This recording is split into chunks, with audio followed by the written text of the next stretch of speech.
मनोरंजन पार्क में एक लड़के को एक रहस्यमयी मशीन मिलती है। यह बिजली से जुड़ी नहीं है लेकिन अभी भी चल रही है। उसने उसमें एक सिक्का डाल दिया, मशीन की लाइट चालू हो जाती है। लड़का अपनी एक इच्छा जाहिर करता है, वो है कि वो जल्दी से बड़ा हो जाए और एक आदमी बन जाए। फिर वो मशीन का बटन दबा देता है, सिक्का अंदर बने आदमी के मुंह में जाता है और एक कार्ड बाहर आता है। तुम्हारी दुआ पूरी होती है। रात को तेज हवा चल रही है। शान का शरीर अब बादल चुका है। अगले दिन वो वास्तव में एक आदमी बन गया है। आईने में नए चेहरे को देख शान घबरा जाता है। उसकी इच्छा पूरी हो गई है। उसने झट से अपने पिता के कपड़े पहन लिए और अपनी साइकिल से कल रात वाली जगह गया, लेकिन अब यहाँ सिर्फ कचरे का ढेर है। उसने घर जाकर अपनी माँ को समझाया, लेकिन उसकी माँ ने उसे चोर समझकर भगा दिया। वो घर से भाग जाता है। शान अपने सबसे अच्छे दोस्त की प्रतीक्षा में दरवाजे के पीछे छुपा हुआ है, लेकिन दोस्त शान को देखकर एक चोर समझता है। मैं तुम्हें चोट नहीं पहुंचाऊंगा। शान को फिर अपने दोस्त के गाने का विचार आता है।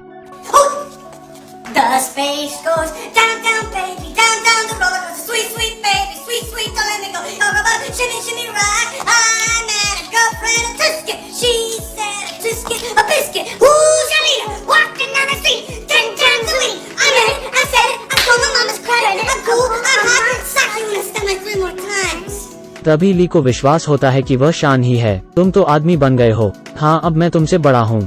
ली घर से बहुत सारा पैसा चुरा लेता है और शान को दे देता है। दोनों न्यूयॉर्क आ जाते हैं और एक सस्ते होटल में आते हैं, लेकिन ली को घर जाना है। वो केवल छुट्टियों में ही शान से मिलने आ सकता है। अचानक गोली चलने की आवाज आती है। हालांकि शान एक आदमी की तरह दिखता है, लेकिन अंदर से वो अभी भी एक 13 साल का लड़का ही है। दोनों मेले की जानकारी लेने के लिए उपभोक्ता दफ्तर में आते हैं। मेला फिर 1 महीने बाद होगा। शान को अब अपने खर्चे उठाने के लिए काम करना होगा। शान एक खिलौनों की कंपनी में इंटरव्यू के लिए आता है। उसके बच्चों की समझने की क्षमता देख उसे नौकरी मिल जाती है। आप काम के लिए कब से आ सकते हैं? आज से ही।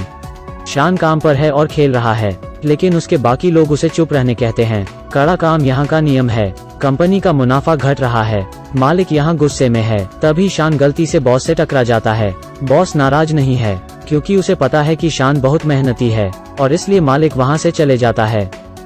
शान अपनी माँ को मानव तस्कर के रूप में कॉल करता है और उसे अपने गायब होने की रिपोर्ट करने से मना करता है और माँ को धमकी भी देता है, लेकिन उसकी माँ उसकी बहुत चिंता करती है। शान माँ का प्यार महसूस करता है।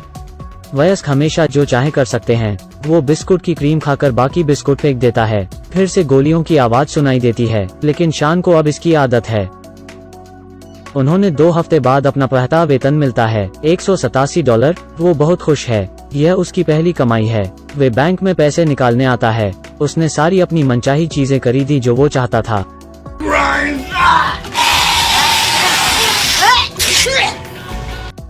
यह सच में मजेदार है। सप्ताहांत वो कंपनी के टॉय मॉल में आता है। यह उसके लिए स्वर्ग जैसा है। शान बहुत खुश है।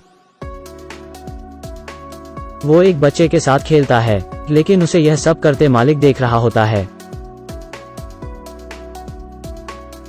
जब वो जमीन पर गिरता है तो मालिक सामने आ जाता है। तुम मेरे कर्मचारी हो, है ना? शान और मालिक आपस में बात करने लगते हैं। शान मालिक को खिलौनों के बारे में बताता है और अपनी वास्तविक भावनाएं भी कहता है। मालिक को यह सब सुनकर अच्छा लगता है। शान ने एक ग्राउंड पियानो देखा। वो रुक नहीं पाता है और उससे खेलने लगता है। मालिक ने यह दृश्य देखा और उसके साथ खेलने लगे।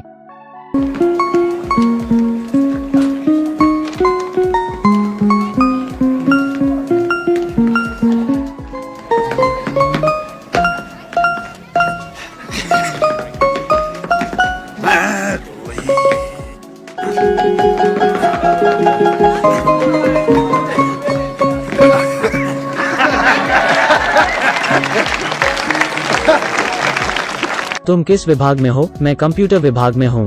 कंप्यूटर विभाग? उसकी वजह से लोग खिलौनों के बारे में उत्साहित हो जाते हैं। उसे खिलौने की जांच और विकास विभाग में लगाया जाता है। ध्यान से, उसका विशाल कार्यालय खिलौनों से भरा है और शान का काम बस इन खिलौनों से खेलना है और उसके इस पर विचार साझा करना है। और उसके पास एक नौकरानी भी है। तुम तो बहुत भाग्यशाली हो। हालांकि दूसरे शान से सहमत नहीं हैं और शान की हरकतों को बचकाना कहते हैं। एक बैठक में उत्पाद विकास के अध्यक्ष लिखित डेटा के बारे में बात करते हैं, लेकिन शान नए उत्पादों के साथ खेल रहा है। उसने सवाल पूछने के लिए हाथ उठाया। और कहा कि उसे डेटा समझ में नहीं आया है। और फिर उसने एक सवाल पूछा, इमारतों को रोबोट क्यों बनाते हैं और कीड़े या जानवर क्यों नहीं? शान के विचारों से सब सहमत हैं, लेकिन एक कर्मचारी उसे जानलेवा विरोधी मानता है। पैसे कमाने के बाद शान ने आखिरकार अपना घर बदल लिया। वो अपने घर को खेलों से भर देता है। फिर उसने परिवार को एक पत्र लिखा कि तस्कर उसके साथ अच्छा व्यवहार करते हैं। कंपनी ने एक पार्टी दी। शान एक सफेद टक्सीडो पहनता है। सब उसे देखकर हंसते हैं, लेकिन मालिक को यह लड़का पसंद है। मीना इस पार्टी में अच्छा नहीं महसूस कर रही थी। वो शान से बात करने आती है। फिर दोनों एक गाड़ी की सवारी करने जाते हैं। शान पूरे रास्ते गाड़ी से खेलता है, कभी दरवाजे से, कभी लाइट से। मीना उसको यह सब करने से रोकती है। वो उसकी कड़ी मेहनत से खुश है, लेकिन शान की उम्र में उसे एक महिला भी चाहिए। लेकिन शान उसकी बात नहीं समझता है। दोनों मस्ती करते हैं। फिर दोनों शान के घर आते हैं। मीना शान के साथ कुछ करना चाहती है। मैं तुम्हारे साथ रात बिताना चाहती हूँ। तुम्हारा मतलब रात भर रुकना है? हाँ, वैसा ही कुछ। हाँ, हम यह कर सकते हैं, लेकिन मैं ऊपर रहूंगा और तुम नीचे। मीना हैरान है कि कमरा खिलौनों से भरा हुआ है। कमरे में एक ट्रैम्पोलिन भी है। शान ने गर्मजोशी से मीना को खेलने के लिए आमंत्रित किया, लेकिन वो जल्द ही नीचे उतरने लगती है। लेकिन शान के कहने के कारण वो भी कूदने लगती है। तुमने ये कैसे किया?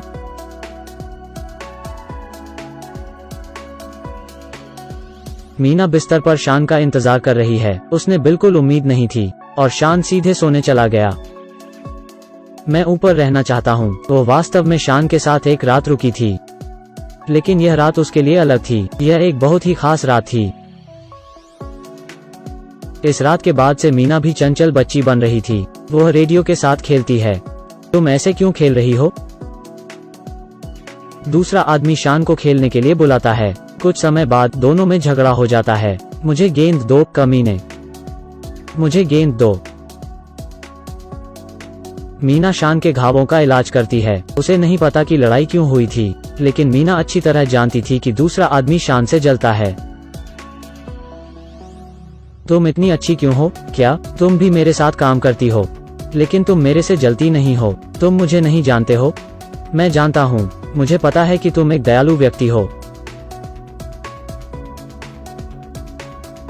तुम सच में मुझे समझते हो। मीना को शान बहुत पसंद आता है। 13 वर्षीय शान पहली बार किसी लड़की के साथ आया है। वे एक साथ रोलर कोस्टर की सवारी करते हैं, एक साथ नाचते हैं। एक चुंबन के बाद अब वो एक आदमी बन गया है। शान ने अपने काम को और भी गंभीरता से लेना शुरू कर दिया। इस दौरान शान के दोस्त को उसके स्कूल का पत्र मिलता है। जब शान का दोस्त उसे पत्र देने आता है, शान बहुत व्यस्त है। बिली शान से नाराज है। शान अपने दोस्त के व्यवहार से असंतुष्ट है। अब शान भी एक वयस्क की तरह बन रहा है। बिली चाहता है कि शान खुद की सच्चाई जाने। शान अपने घर के क्षेत्र में आता है। यहाँ उसकी उम्र के बच्चे पत्तों से खेल रहे हैं। उसके दोस्त अभी भी स्कूल में हैं। कुछ बच्चे बेसबॉल खेल रहे हैं। ये ऐसे समय है जब शान यह सब करना चाहता है। शान सोच में पड़ जाता है और मीना को सब कुछ बताने के सोचता है, लेकिन मीना उसकी बात समझ नहीं पाती है। मुझे अपने परिवार की याद आती है मीना, मैं घर जाना चाहता हूँ। हे भगवान, तुम शादीशुदा हो? नहीं, मुझे पता था कि कोई गड़बड़ है। मुझे यह पहले ही समझ जाना चाहिए था। मीना, मेरी शादी नहीं हुई है। मैं एक बच्चा हूँ। क्या मैं एक बच्चा हूँ? मीना, मैं इसके लिए तैयार नहीं हूँ। शान ने समझाने की पूरी कोशिश की, लेकिन यह मीना की समझ से परे है। मीना को लगता है कि शान उससे भागने के लिए बहाने बना रहा है। अब यहाँ शान का दोस्त भी उससे दूर हो चुका है। वो अब फिर से अकेला हो चुका है। उत्पाद मीटिंग में शान ने एक इलेक्ट्रॉनिक कॉमिक बुक दिखाई। मीना ने इसका विवरण समझाया जाता है। मुख्य विक्रय की बात यह थी कि बच्चे खुद अपनी कॉमिक बना सकते हैं। शान को अचानक समझ आता है कि वो अपने जीवन से खुश नहीं है। सब सोचते हैं कि इसकी कीमत $19 होनी चाहिए। यह बच्चों के हिसाब से सही होगा। मुझे लगता है कि बच्चे। मीना अचानक शान की भावना को समझने लगती है। वो समझ गई कि सच में शान एक बच्चा है। वो जल्दी से उसके पीछे भागती है। शान अपने घर के लिए निकाल जाता है। बिली अपने दोस्त के लिए उत्साहित है। मीना बिली से शान के बारे में बात करती है। शान को वहीं जादुई मशीन मिल जाती है। उसने मशीन को बिजली से हटा दिया, फिर एक सिक्का डाला और एक बच्चा बनने की इच्छा की। तभी मीना वहां आ गई। मीना, वो शान को ऐसा जाने नहीं देना चाहती थी, लेकिन मशीन एक कार्ड बाहर निकाल देती है। आपकी इच्छा पूरी होती है। मीना ने शान से माफी मांगी। शान बोलता है कि अगर सच में हो सके तो वो वापस 13 साल का होना चाहता है, लेकिन मीना का बचपन अच्छा नहीं था। वो उस असहनीय बचपन के बारे में अब और नहीं सोचना चाहती थी। वो शान से प्यार करती है और शान के लिए 10 साल इंतजार कर सकती है। शान को अपना फोन नंबर देकर वो उसे उसके घर के पास ले आती है। जाते समय उसने शान माथे को चूमा। यह दुखद है, लेकिन शान अपने जीवन में लौटने जा रहा है। शान अब घर जाने के लिए तैयार है। वो अनिच्छा से मीना को अलविदा कहता है। पलक झपकते ही वो वापस से 13 साल का बच्चा बन जाता है। शान के सिकुड़ते शरीर को देख मीना पूरी तरह से राहत महसूस करती है। फिल्म यहाँ समाप्त हो जाती है। मीना मूल रूप से शान का उपयोग करके काम में तरक्की पाना चाहती थी, लेकिन उसे ऐसे अलग इंसान से मिलने की उम्मीद नहीं थी।